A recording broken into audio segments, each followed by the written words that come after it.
New York has some great cycling routes. There are a lot of contenders, but today I've chosen a trail that ends with something very special. Because this ride finishes by crossing the longest pedestrian bridge in the world. And if that finale lives up to expectations, New York could have one of the strongest trails we've seen so far. Today I'm riding the William R. Steinhaus Dutchess Rail Trail.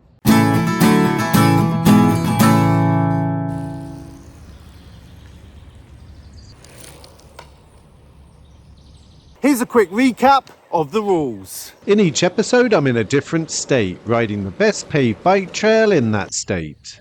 Then I score the trail in 5 categories: scenery, ride quality, variety, amenities, and memorability. And then place it on the Bike Across America national leaderboard.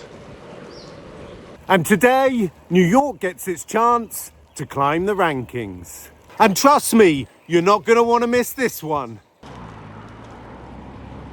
The Dutchess Rail Trail stretches for 14 miles from Hopewell Junction to the Walkway Over the Hudson. And don't let the mileage deceive you, because this is an important part of the much larger 750-mile Empire State Trail.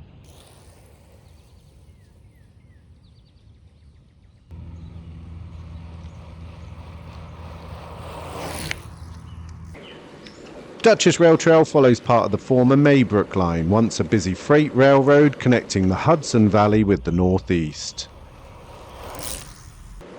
When rail service ended, the corridor was transformed into the trail you see today, preserving an important piece of New York's railroad heritage.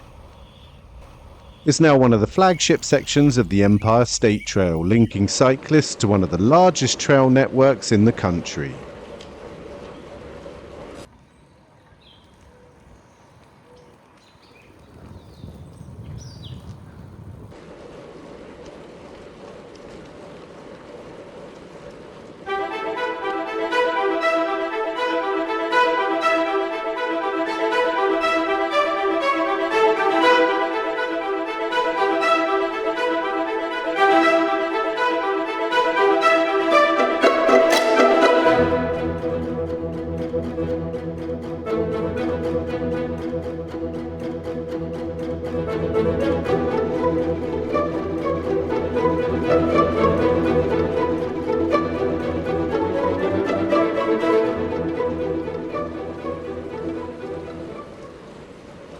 I'm really enjoying the woodlands and the lakes, but it's really hard not to think about what we've got to come.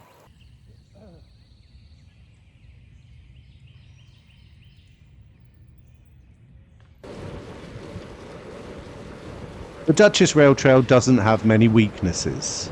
Sure, there are crossings, developed sections, and portions that feel more suburban than scenic, but these are all minor shortcomings.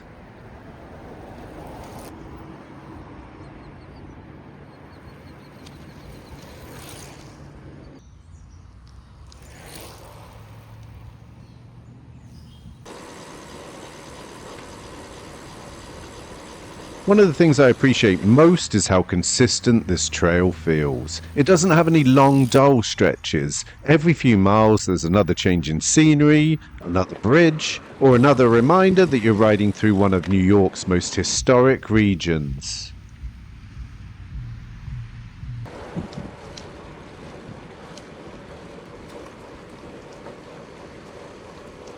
When I'm back riding on a rail trail, I remember exactly why they're so popular.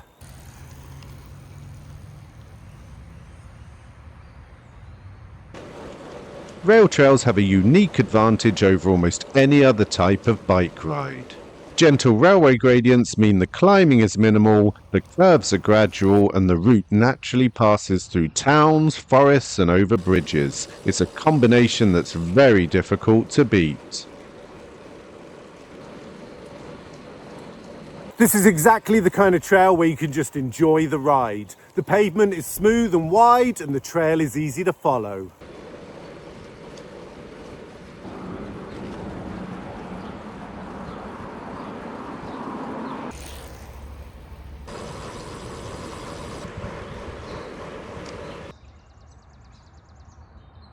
One thing that I've learned about great rail trails is they preserve the history, the stories, and Dutchess absolutely does that.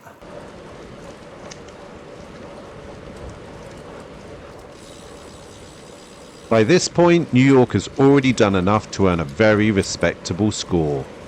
The riding has been consistently good and the trail is beautifully maintained.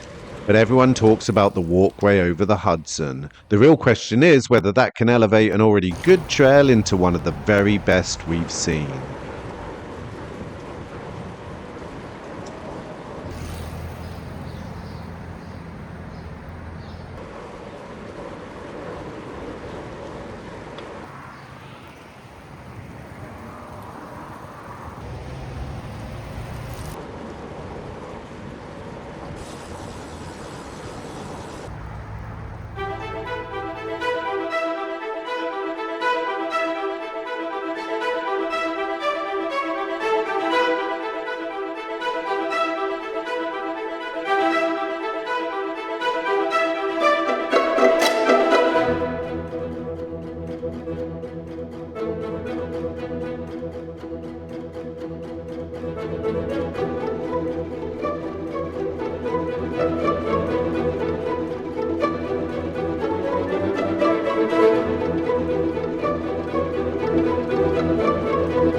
But throughout this ride, there's one destination that's impossible to ignore.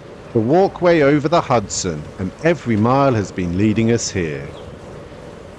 New York is putting together a really strong case, and we still have a wow landmark up ahead.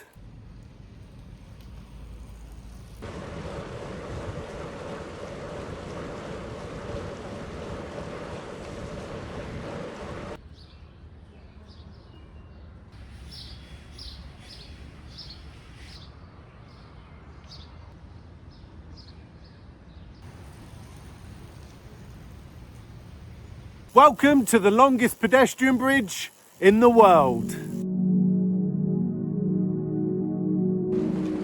Originally opened in 1889, this steel cantilever bridge is 1.28 miles long, making it the longest elevated pedestrian bridge in the world.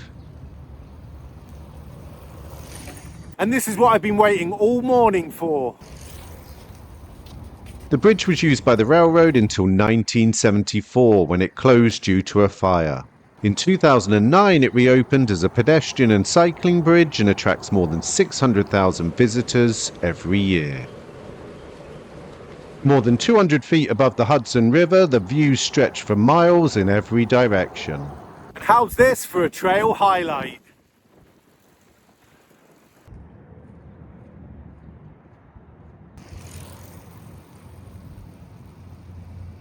It might be raining, but it's not dampening my spirits.